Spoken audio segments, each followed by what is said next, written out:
menzahirkan perasaan sangat bercita, rasa amat sedih dan pilu terhadap tragedi malam yang menimpa para penumpang serta anak-anak kapal pesawat MH17 Syarikat Penerbangan Malaysia. Bahawasanya Dewan Yang Mulia ini turut merakamkan ucapan taziah dan berasungkawa serta simpati yang amat mendalam kepada seluruh ahli keluarga, sahabat handai dan kenalan penumpang serta anak-anak kapal pesawat MH17. Bahawasanya Dewan Yang Mulia ini dengan tegas mengutuk sekeras-kerasnya tindakan tidak berperi kemanusiaan, tidak berpadu, bersifat ganas, lagi tidak bertanggung jawab oleh pihak yang dipercayai menembak charter pesawat MH17 sehingga telah mengorbankan nyawa sejumlah 208 orang yang terdiri daripada 293 penumpang dan 15 anak kapal yang tidak berdosa. Bahawasanya Dewan Yang Mulia ini menggesa supaya catatan terperinci dilakukan oleh Badan Bebas Antarabangsa mengenai narasi dan mendesak semua pihak untuk memberikan kerjasama bagi memastikan siasatan itu dapat diselesaikan dengan segera. Dan bahawasanya Dewan Yang Mulia ini juga menuntut agar siasatan menyeluruh dibuat supaya pihak yang dipercayai bertanggungjawab melakukan jenayah terhadap kemanusiaan dengan menembak charter pesawat MH17 segera dihadapkan ke muka pengadilan. Tuan Yang Ketua, beberapa fakta penting yang perlu diperincikan dalam Dewan Yang Mulia ini. Fakta pertama, jumlah mangsa yang terkorban. Bagi makluman semua, Malaysian Airlines telah menyenaraikan kewarganegaraan penumpang dan anak kapal pesawat MH17 yang terlibat dengan insiden ini. Senarai kemas kini pada 18 Julai 2014 berdasarkan pecahan warga negara yang dikenal pasti adalah seperti berikut. Belanda 192 orang, Malaysia 43, termasuk 15 anak kapal dan 2 bayi. Australia 27 orang, Indonesia 12 orang termasuk seorang bayi, United Kingdom 10 orang termasuk satu dwi kerajaan UK Afrika Selatan, Jerman 4 orang, Belgium 4 orang, Filipina 3 orang, Amerika seorang dwi kerajaan Amerika Belanda, Kanada seorang, New Zealand seorang. Ini menjadikan kesemua mangsa yang terkorban berjumlah 298 orang, terdiri daripada 283 penumpang dan 15 anak kapal. Ini termasuk 83 orang kanak-kanak dan 3 bayi yang tidak berdosa. Tuan Yang Ketua, fakta kedua, laluan penerbangan MAS diperakui selamat.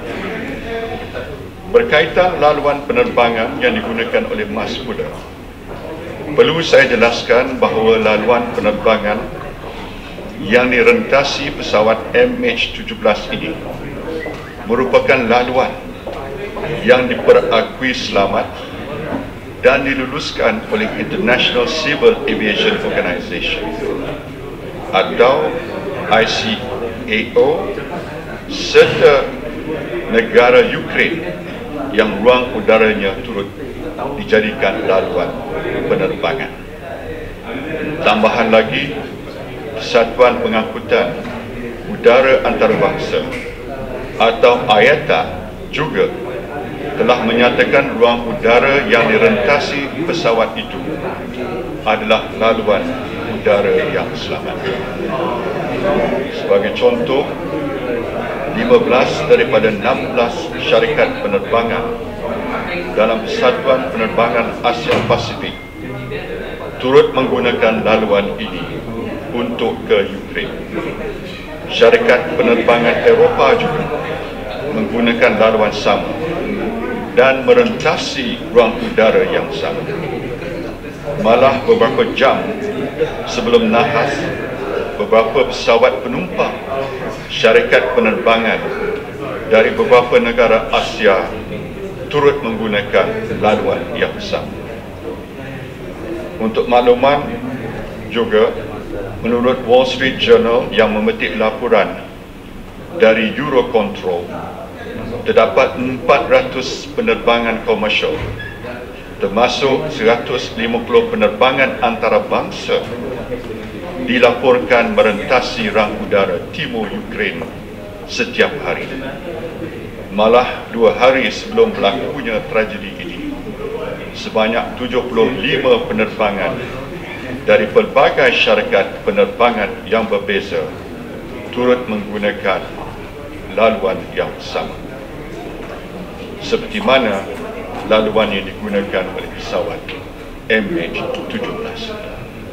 Lagipun, ketika pada hari kejadian itu juga, juruterbang pesawat MH17 tidak menerima sebarang arahan untuk menukar laluan penerbangan. Fakta ketiga, fiskal dan teknikal pesawat emas berkeadaan baik.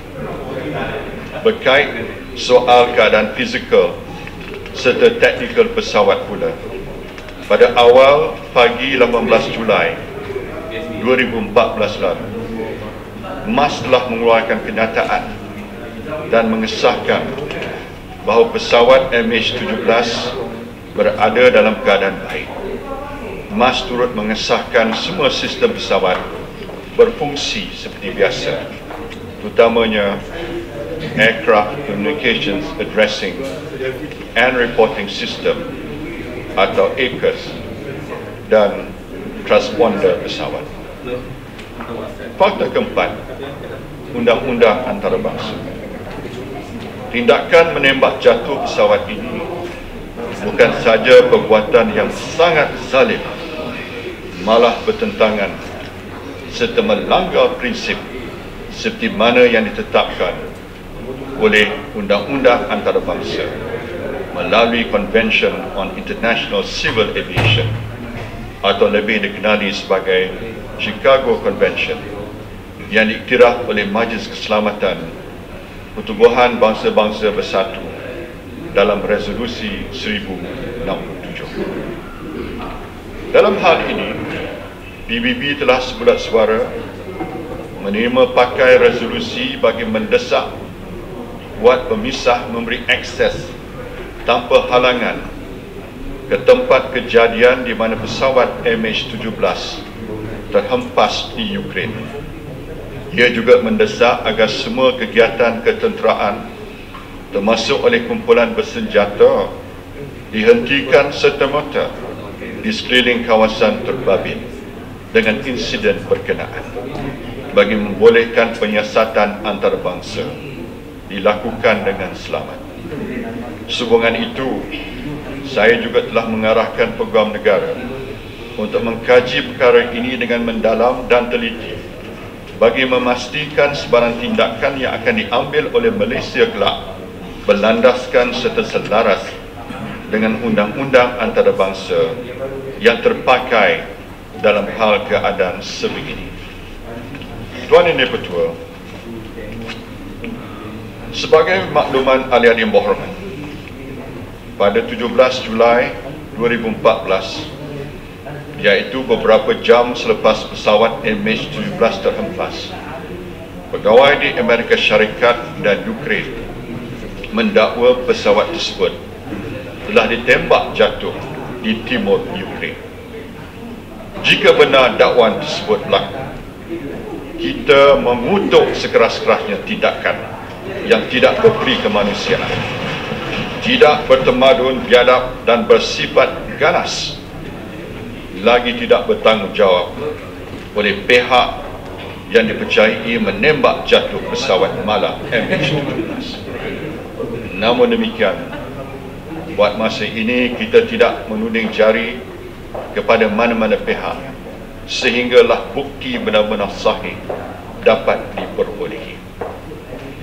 Saya difahamkan bahawa kawasan berlakunya kejadian tersebut telah dikuasai oleh serta dikawal oleh kumpulan pemisah. Namun demikian, saya merasa agak marah dan kecewa disebabkan oleh dua perkara, iaitu perkara pertama, apabila saya dimaklumkan bahawa mereka tidak menghormati kawasan tragedi kemalangan itu sebagai kawasan larangan serta tidak mengikut atau mematuhi piawai amalan antarabangsa untuk memastikan bahan-bahan bukti tidak hilang dan tidak tercemar. Perkara kedua, kelewatan dalam mengendalikan tragedi itu yang menyebabkan kegagalan memberi penghormatan dan menjaga maruah mayat-mayat mangsa yang sepatutnya mereka terima. Samping itu juga, Malaysia menggesa ICAO selaku penjaga keselamatan penerbangan awam sedunia untuk mengeluarkan resolusi yang mengutuk sekeras-kerasnya serangan ke atas MH17 sebagaimana yang telah dibuat terdahulu dalam kes penembakan pesawat udara yang lain. Tambahan pula, perbuatan menembak jatuh pesawat komersial MH17 ini suatu tindakan sangat zalim dan merupakan jenayah yang sangat kejam dan sangat ganas. Tuan Yang Ketua, seperti yang dinyatakan dalam Annex 13 Convention ICAO, kerajaan Ukraine perlu bertanggungjawab untuk menjalankan siasatan yang membawa kepada berlakunya nahas itu. Laporan kemaskini siasatan perlu diberikan kepada keluarga terdekat seperti mana terdakluk di dalam garis panduan ICAO. Semestinya Malaysia akan menawarkan sokongan penuh, tidak membelah bagi, untuk terlibat sama dalam siasatan ini. Untuk makluman, Menteri Pengangkutan dan Menteri Luar antara yang telah pun berada di Kiev, Ukraine.